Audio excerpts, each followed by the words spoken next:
સુરતમાં ગૃહ રાજ્ય મંત્રીના જન્મદિવસે શિક્ષણ અને જનજાગૃતિનો સંદેશ આપતું અભિયાન 41,000 સાયબર જાગૃતિ પુસ્તિકાઓનું કરાયું વિતરણ।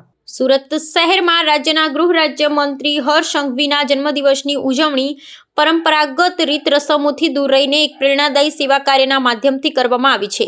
વર્તમાન સમયમાં ડિજિટલ યુગના વ્યાપની સાથે વધી રહેલા સાયબર અપરાધો સામે નાગરિકોને સુરક્ષિત કરવાના ઉમદા હેતુસર હીરાબાનું ખમકાર ફાઉન્ડેશન દ્વારા એક વિશેષ જનજાગૃતિ અભિયાન હાથ ધરવામાં આવ્યું હતું। આ કાર્યક્રમ અંતર્ગત માત્ર શુભેચ્છા પાઠવવાને બદલે સમાજમાં શિક્ષણ અને સતર્કતાના સંદેશ પ્રસરાવવાનું બીડું ઝડપવામાં આવ્યું હતું। આ લોકહિતકારી આયોજનમાં સંસ્થા દ્વારા કુલ 41,000 જ્ઞાનવર્ધક પુસ્તકો અને તેની સાથે એટલી જ સંખ્યામાં એટલે કે 41,000 સાયબર જાગૃતિ પુસ્તિકાઓનું વિતરણ કરવામાં આવ્યું છે। આ વિશેષ પુસ્તિકાઓમાં ઓનલાઈન છેતરપિંડી, બેન્કિંગ ફ્રોડ અને સોશિયલ મીડિયાના દુરુપયોગ સામે કઈ રીતે રક્ષણ મેળવવું તે અંગેનું સચોટ માર્ગદર્શન આવરી લેવામાં આવ્યું છે। નાગરિકો ડિજિટલ માધ્યમોનો ઉપયોગ કરતી વખતે કઈ રીતે સાવચેતી રાખવી અને સાયબર જાળમાં ફસાતા કેવી રીતે બચવું તે અંગેની મહત્વપૂર્ણ માહિતી આ સાહિત્ય દ્વારા ઘર ઘર સુધી પહોંચાડવામાં આવી રહી છે।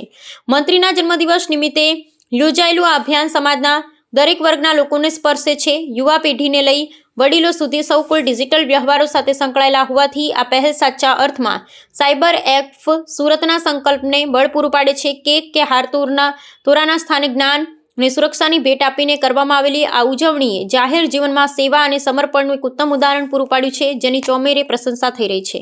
મારું નામ દેસાઈ પિયુષ છે। હું હીરાબાનું ખમકાર ફાઉન્ડેશન ચલાવું છું।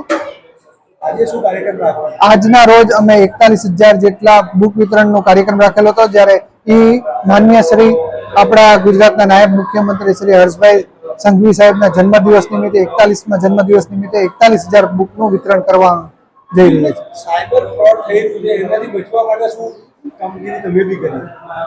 સાયબર ફ્રોડ બચવા માટે અમે બુક વિતરણ કર્યું હતું।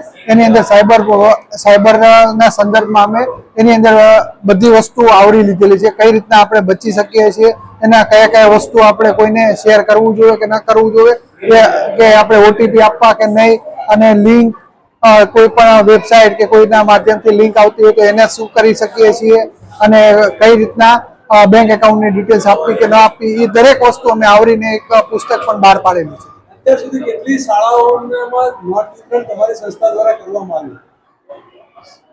અમારે અત્યારે હાલ 14 જેટલી વિતરણ થઈ ચૂક્યું છે, 14 જેટલી શાળાઓમાં, અને આજના દિવસમાં અમારો ટોટલ 41,000 જેટલા બુક વિતરણનું છે, તમામ સુરત શહેરને આવરી લેવામાં આવશે।